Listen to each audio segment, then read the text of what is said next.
The news is, I guess, not maybe exactly what we would have wanted, but it's from a donating from the perspective of donations. The numbers are relatively consistent with what we've seen in the past. 82% of Canadians donating, giving a financial donation. That's still a very significant number, and not although maybe statistically lower, significantly lower than 2010.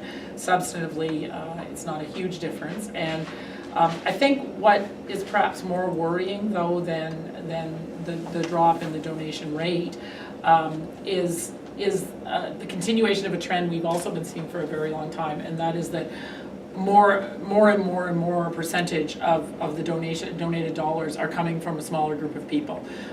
Many years ago, Imagine Canada published an article called "Much Comes from the Few." Well, much more is coming from the few now than then, right? So that's actually more worrying. We're actually, and from the perspective of a charitable organization or nonprofit organization, we're basically seeing a continuation of the amounts that are being donated, and that's kind of masking this other problem, right? Because we're not actually seeing a drop in the dollars, and in fact, in these numbers indicate there was actually an increase in the dollars between 2010 and 2013. So we're seeing this either steady state or slight increase in the dollars, but it's coming from a smaller and smaller percentage of the population. I think you said 66% of all the donated dollars are coming from the top 10%. Exactly. That's 2/3 of all the dollars coming into our donated dollars coming into our sector are coming from the top 10% of donors. That's really the worrisome trend here, is that so much is riding on so few people. So I think when we think about, the questions Paula mentioned, why is this happening and what do we do about it? That's what we really have to focus on. Why are we failing to engage from a donation perspective? Why are we failing to engage in a significant way such a large percentage of the population? So 82% are donating, but many of those are donating very small amounts. They're not, presumably they're donating upon being asked. They're not necessarily planning their donations. They're not necessarily thinking it through. They may well be donating to different causes from one year to the next because it's kind of a random behavior, or almost random behavior. So I think what we have to think about is why. And obviously, when you do that, there's multiple levels. You can think about the individual. What is it about individuals that is causing them not to be donating? We know that there's a strong connection between volunteering and donating. So whenever there's a drop in volunteering, we also worry about donating, because volunteers are some of the best donors out there. They're also giving their time.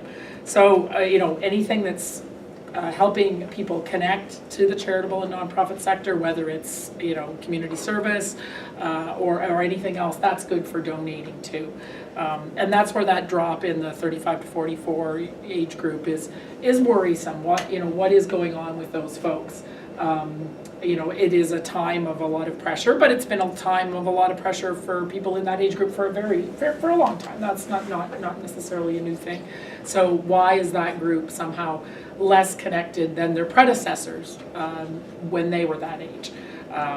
It could even, if there's people who are having fewer children, connect people to volunteering and donating as well. So if people are having fewer children or whatever, that could be having an impact. If they're more transient in their communities, they're less involved. They're in larger communities, perhaps. There's many things that can be going on at that level.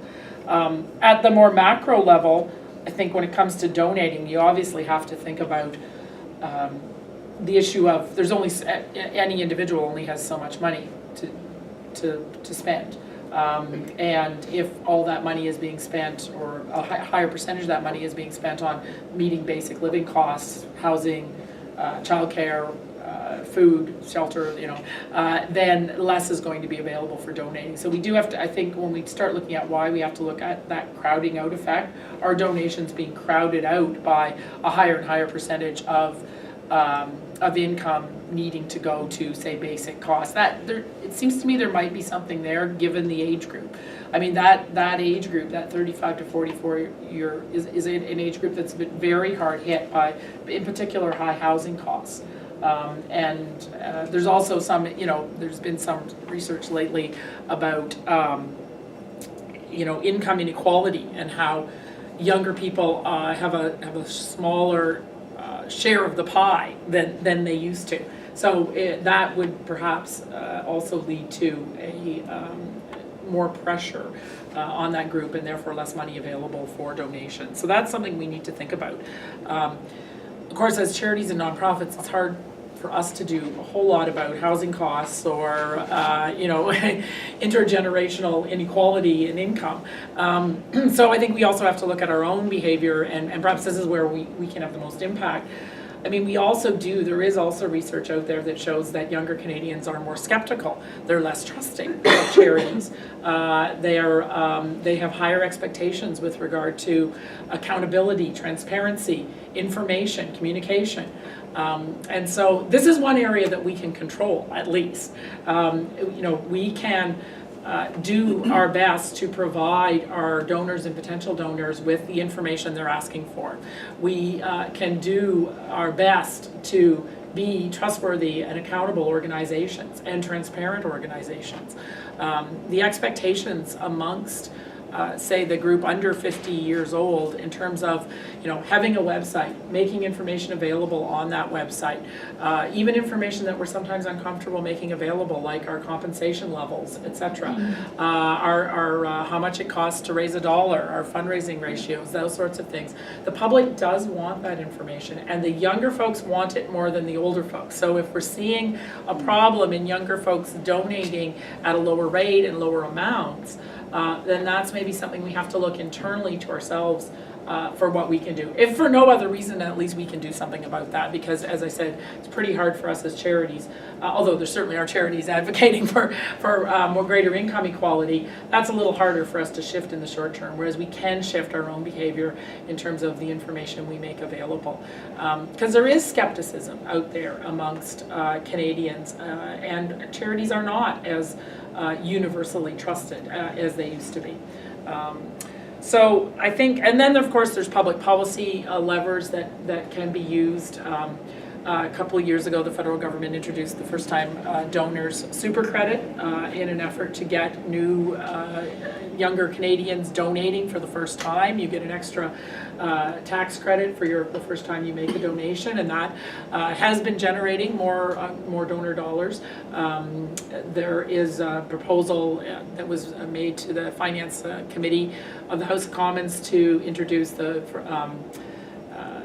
stretch tax credit to provide a greater tax credit for donations that are larger than your previous donation. And again, the purpose of that policy proposal is to encourage more Canadians to donate more. There's been a lot of the tax changes around donations have focused on, credits for donations of securities and that sort of thing, which has been good for the amount of donations coming in, but they've been focused a little bit more on the high income folks. So these two proposals are more focused on the general Canadian, the average Canadian, the first time donor super credit, which is already policy or already legislation, and then the stretch tax credit, which is at this stage just a proposal. But those are some things that from a policy perspective we might be able to do to increase donations. So that's all I need to say. Wow.